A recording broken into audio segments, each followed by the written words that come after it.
déjà pris deux. Ok. Ce thème, merci professeur de m'avoir associé à cette odyssée et d'avoir bien voulu que je sois participant, que je puisse aussi apporter ce que je comprends.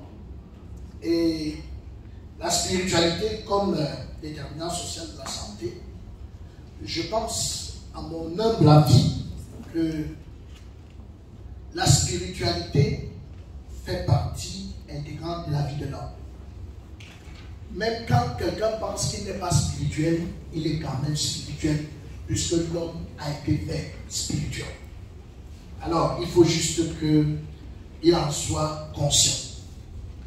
Et je voudrais ici citer Amadou Ampateba, que nous tous nous connaissons. Il a dit que ce ne sont pas les choses qui nous donnent une valeur, mais c'est l'homme qui donne une valeur aux choses. Ce ne sont pas les choses qui donnent une valeur à l'homme, mais c'est l'homme qui donne une valeur aux choses. Donc ça veut dire concrètement que nous pouvons regarder la même chose, mais ne pas avoir la même lecture.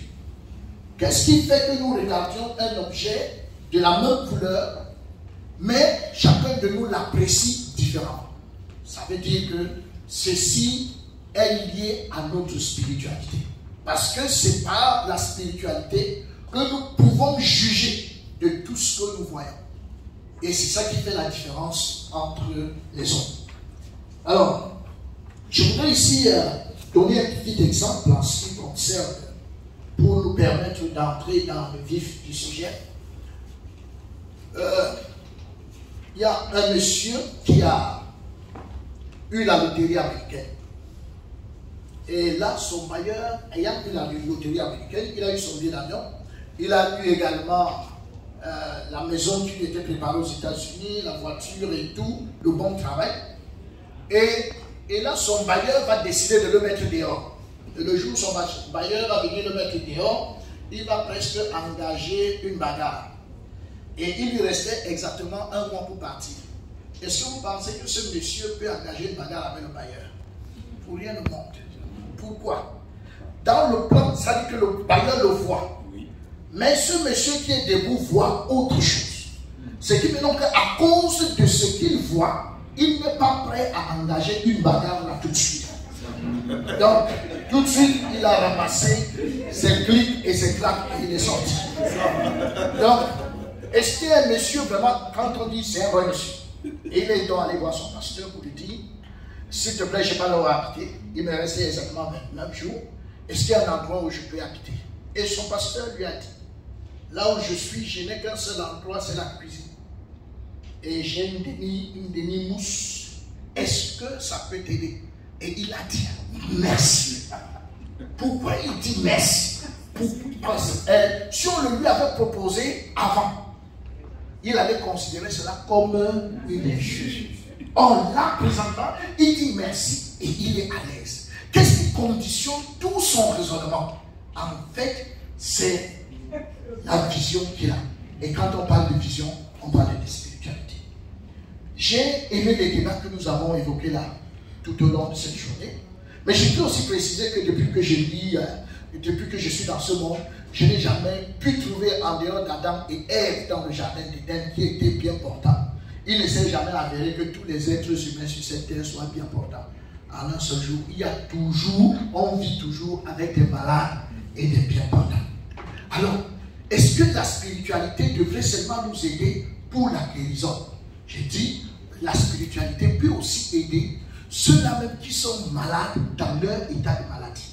Parce que leur condition spirituelle est capable de leur donner de pouvoir, comment je peux dire ça? De pouvoir surmonter leur état de maladie. Je prends par exemple un extropié, il est malade, mais il faudrait bien qu'il vive en tant qu'extropié. Or, s'il s'apitoie sur son sort, ça devient extrêmement compliqué. Il lui faut quelque chose lui permettant de vivre au-delà du fait qu'il soit extropié. Alors, je voudrais ici dire que lorsque quelqu'un est malade, en principe, les parties de la maladie se trouvent à deux niveaux. La douleur qu'elle nous inflige et deuxièmement, la peur de la mort dans laquelle la maladie veut nous conduire. En fait, c'est là où, quand quelqu'un est malade, c'est à cause de ces deux points qu'il souffre. Mais je voudrais quand même dire en passant, c'est pas le corps qui souffre. Hein. Vous savez, si vous êtes debout devant moi et que je vous gifle, vous sentez mal. Mais qu'est-ce qui sent mal? Est-ce le corps ou est-ce ce qui est à l'intérieur? Parce que vous-même encore, si vous êtes mort et que je vous regifle au même endroit, vous vous sentez plus mal. Donc ça veut dire qu'en principe, ce n'est pas le corps qui sent mal. C'est celui qui est à l'intérieur qui sent mal. Donc c'est pour ça que l'aspect spirituel est assez important. Moi, je suis pasteur. C'est pour ça qu'il y a plusieurs collèges de spiritualité. Mais chacun s'appuie forcément sur quelque chose. Qu'il soit bombon, qu'il soit gnostique, qu'il soit rosicrucien, n'importe qui, chacun essaie de faire sa propre spiritualité. Même quand quelqu'un n'a pas de spiritualité, sa spiritualité, c'est sans spiritualité. Il est quand même spirituel quelque part. Donc, moi, je suis donc chrétien et je voudrais ici lire un texte dans la Bible, un document que j'aime bien. Je l'aime beaucoup parce que j'ai pu me rendre compte que c'est un document fiable. Et c'est pas pourquoi nous sommes là aujourd'hui.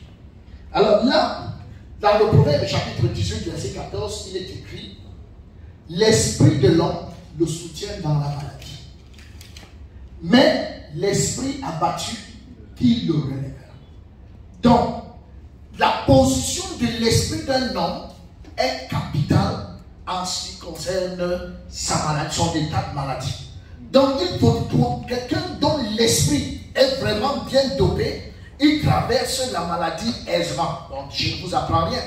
Le Seigneur ne nous a pas dit que chaque fois il allait enlever le feu, la vallée de l'ombre devant nous.